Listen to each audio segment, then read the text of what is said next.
আজকের বিষয় হলো মুসলমানরা একে অপরের ভাই ভাই, আমাদের মধ্যে কোনো দ্বন্দ্ব থাকবে না। দেখুন এ বিষয়ে মিজানুর রহমান আজহারি কি বলেন। 10 নম্বর আয়াতে আল্লাহ তাআলা বলছেন ইন্নামাল মুমিনুনা ইখওয়া। আল্লাহ বলেন বিশ্বাসীরা ভাই ভাই, মুমিনরা ভাই ভাই। এটা ফিল করতে হবে, শুধু মুখে বললে হবে না। আমরা কিন্তু ভাই ভাই, we are brothers, brothers in Islam. ইন্নামাল মুমিনুনা ইখওয়া, বিশ্বাসীরা ভাই ভাই। ফাআসলিহু বাইনা আখাওয়াইকুম। আর এই ভ্রাতৃত্বের মধ্যে যদি কখনো টানাপোড়েন হয়, বোঝাপড়ায় সমস্যা হয়, বিরোধ হয়, তাহলে মিলমিশ করে দিও, তোমরা সেটা আপোষে মীমাংসা করে দিও। আদেশটা কার? আওয়াজ করে বলুন না, আদেশটা কার? আর ওয়াত্তাকুল্লাহ, আল্লাহকে ভয় করো। লাআল্লাকুম তুরহামুন, তাহলে তোমরা অনুগ্রহ প্রাপ্ত হবে। তাহলে প্রথম মেসেজ হচ্ছে আমরা ভাই ভাই, উই অল আর ব্রাদার্স। পৃথিবীতে ভ্রাতৃত্ব, ব্রাদারহুড, এটা অনেক ধরনের। এক নম্বর ভ্রাতৃত্ব হচ্ছে আল উখুয়া আল ইনসানিয়া, মানবিক দিক থেকে ভাই। যারাই মানুষ তারাই ভাই, কারণ আমাদের আদি পিতার নাম, আদিমাতা Adam and Eve. We came from the very same source, same origin.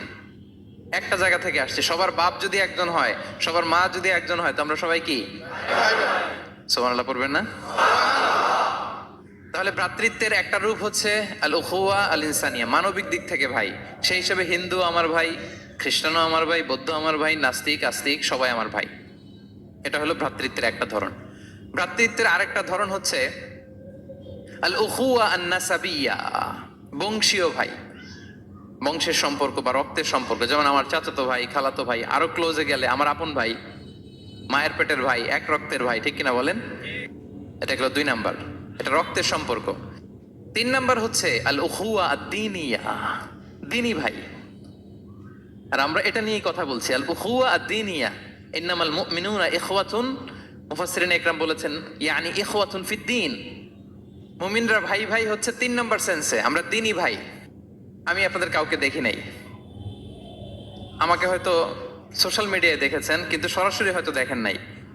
কিন্তু এই যে আমাদের ভ্রাতৃত্ব, এটা দ্বীনি ভ্রাতৃত্ব, দ্বীনি ভাই। আমরা আমরা কি ভাই?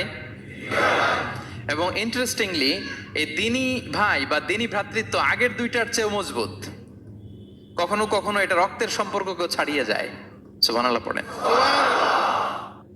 বদরের যুদ্ধে এই পাশে কুরাইশরা মানে মুশরিকরা, এই পাশে মুমিনরা। এমনও হয়েছে রাসূল সাল্লাল্লাহু আলাইহি ওয়াসাল্লামের পক্ষে মুমিনদের ওখানে এক ভাই, আর আবু জাহেলের সাথে আরেক ভাই, দ্বন্দ্ব সংঘাত। এই ভাই ওই ভাইকে হত্যা করেছে দ্বীনের কারণে। তার মানে দ্বীনি ভ্রাতৃত্ব এটা এত মজবুত, এটা মাঝে মাঝে রক্তের সম্পর্ককেও ছাড়িয়ে ছাপিয়ে উপরে উঠে যায়। আল্লাহু আকবার। এবং আমাদের দৃষ্টান্ত দিয়েছেন বিষ্ণু ইসা ইসলাম। তিনি বলেছেন তোমরা সবাই দ্বীনি ভাইয়েরা, সবাই মিলে এক দেহ এক প্রাণ। বিষ্ণুই বলেন মাসালুল মুমিনিনা ফি তাওয়াদ্দিহিম ওয়া তারাহুমিহিম ওয়া তাআতুফিহিম মাসালুল জাসাদ। মুমিনদের ভালোবাসার সম্পর্ক, এটার দৃষ্টান্ত হচ্ছে পারস্পরিক ভালোবাসার সম্পর্ক হচ্ছে কামাসালিল জাসাদ, এটা একটা দেহের মতো। আমরা সবাই মিলে এক দেহ। দেহের কোনো অঙ্গ যদি ইনজুর্ড হয়, সারা দেহ যেমনি কষ্ট পায়, বিশ্বের কোথাও আমার কোনো দ্বীনি ভাই যদি কষ্ট পায়, আমাদের প্রত্যেকের হৃদয়ে রক্তক্ষরণ ঘটে। চিল্লায় বলেন ঠিক কিনা? আপনার পা কেটে গেছে, এখন আমরা কি এরকম ভাবি যে পা গেছে তো কি হয়েছে, পাই না, কষ্ট পাবে, সারা দেহ তো ওকে। ব্যাপারটা কেমন? দেখবেন পা কেটে গেলে রাতে ঘুম আসে না, ওইটার ব্যথায় জ্বর চলে আসে, এরকম আসে না নাই? এই জন্য বিষ্ণু ইসলাম বলেছেন মাসালুল জাসাদ, একটা দেহ, দেহের এক অঙ্গ ইনজুর্ড হলে যেমনি সারা দেহ কষ্ট পায়, পুরো দেহটা রাত জেগে থাকে, জ্বর এসে যায়, তেমনি গোটা বিশ্বের কোনো প্রান্তে, কোনো জনপদে, কোনো এলাকায় কোনো মুসলিম ভাইয়ের যদি কষ্ট হয়, সেটা আমাদের হৃদয়ে যেয়ে লাগে। ঠিক কিনা বলেন? ফিলিস্তিনের ভাইয়েরা যদি কাঁদে, আমাদের ভালো লাগে?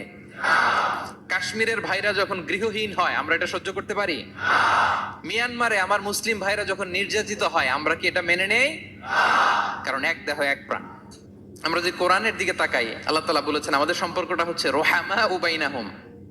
রোহামা, একে অপরের প্রতি আমরা সফট হার্টেড, রহম দিল, একে অপরের প্রতি সফট হার্টেড।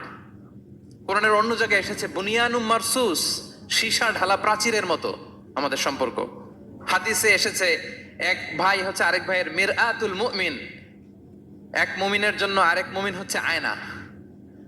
আয়নার সামনে দাঁড়ালে দেখা যায় যে আমার এখানে একটা দাগ, তারপর আয়নার সামনে দাঁড়ালে আমাকে ঠিক করে নেওয়া যায়, গুছিয়ে নেওয়া যায়। তার মানে আমার সমস্যা, আমার ভুল, আমার খুঁত, আমার স্পট, এটা আয়না বলে দেয়। মুমিনরাও এরকম, এক ভাই আরেক ভাইকে সংশোধন করে দেয়। সুবহানাল্লাহ পড়ে। এবং কোরআন কখনো কখনো আমাদেরকে বলেছে যে ওয়ায়ুসিরুনা আলা আনফুসিহিম ওয়ালাউ কানা বিহিম খাসাসা, ভ্রাতৃত্বের সম্পর্কটা এমন হবে যে নিজের প্রয়োজনের চেয়েও মুমিন ভাই তার অন্য ভাইয়ের প্রয়োজনকে গুরুত্ব দিবে। পড়েন সুবহানাল্লাহ। আমার প্রয়োজন, তারপরে আমি না নিয়ে আমার ভাইকে দিব।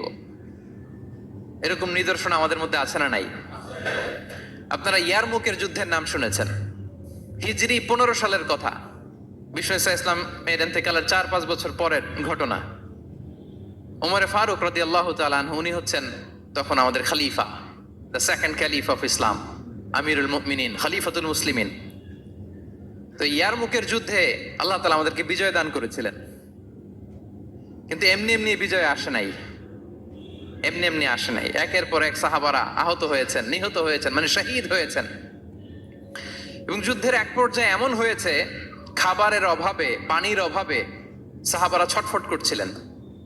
এক ফোঁটা পানি নাই, রুহু বেরোয় যায়, পানি পানি বলে চিৎকার করছেন। তৃষ্ণায় যখন কাতর, ওই সাহাবীর কাছে পানি নিয়ে আসা হলো, মশক দিয়ে পানি নিয়ে আসা হলো, সামান্য কিছু পানি, যে নেন। তো উনি যখন পানি খাবেন, দেখতে পেলেন যে পাশে আরেক ভাই চিৎকার করে পানি পানি, এক ফোঁটা পানি দাও, চিৎকার করছে। ওই সাহাবী বলতেছেন আমার দরকার নেই, আমার ভাইকে নিয়ে আগে দাও, আমি পরে খাবো। আল্লাহ। ওই দ্বিতীয় সাহাবীর কাছে যাওয়া হলো এই মশক নিয়ে, যে আপনি একটু পানি খেয়ে তার হৃদয়টাকে শান্ত করেন, ঠান্ডা করেন। তিনি যখন পানি মুখে নিতে যাবেন, পাশে আরেক ভাই চিৎকার করছে পানি পানি, এক ফোঁটা পানি দাও। ওই সাহাবী বললেন আমাকে না, আমার ভাইকে দাও, আমার আগে আমার ভাইকে দাও। ওই সাহাবার কাছে নিয়ে যাওয়া হলো যে আপনি আগে খান। ওই সাহাবীর কাছে পানির মশক নিয়ে যেতে যেতেই উনি শহীদ হয়ে গেলেন। আবার মশক নিয়ে দ্বিতীয় সাহাবীর কাছে আসতে না আসতে দ্বিতীয় সাহাবীও শহীদ হয়ে গেলেন। প্রথম যিনি চিৎকার করছিলেন তার কাছে আবার মশক নিয়ে যেতে না যেতে তিনিও শহীদ হয়ে গেলেন। সুবহানাল্লাহ পড়বেন না? ওয়ায়ুসিরুনা আলা আনফুসিহিম ওয়ালাউ কানা বিহিম খাসাসা, নিজেদের প্রয়োজন থাকা সত্ত্বেও মুমিনরা তার অন্য ভাইয়ের প্রয়োজনকে প্রাধান্য দেয়। আল্লাহু আকবার। এই হচ্ছে আমাদের ভ্রাতৃত্বের দৃষ্টান্ত। তাহলে প্রথম মেসেজ হচ্ছে মুমিনরা ভাই ভাই, মুমিনরা। আর আমাদের দৃষ্টান্ত হচ্ছে এক দেহ এক প্রাণ। আওয়াজ করে, এক দেহ